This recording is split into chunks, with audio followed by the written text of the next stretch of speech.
guys. Prito tayo na. Ang bangus. Ayan guys. Ang ating siniprito. Ayan na po guys. Yung naprito po natin. Ayan. Hindi pa natin natatapos guys. Ang ating pagpiprito. Mayroon pa po siyang 8 piraso. Ayan guys. Ang ating pritong bangus. Ayan guys, tapos mayroon tayong ginayat na kamatis. Ayan. Tapos sibuyas. Talagay po natin yan mamaya guys. Tapos lagyan po natin siya ng bagong isda. Ayan. Tapos lagyan natin siya ng sili. Ayan ang ating pananghalian guys. Itong isda na may kamatis.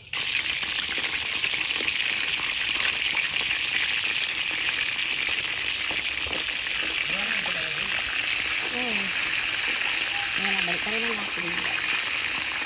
Ayan po guys, ang ating ulam. Ayan. Tapos ito na ang ating naprito. Ayan na po guys, yung naprito po natin. Ayan.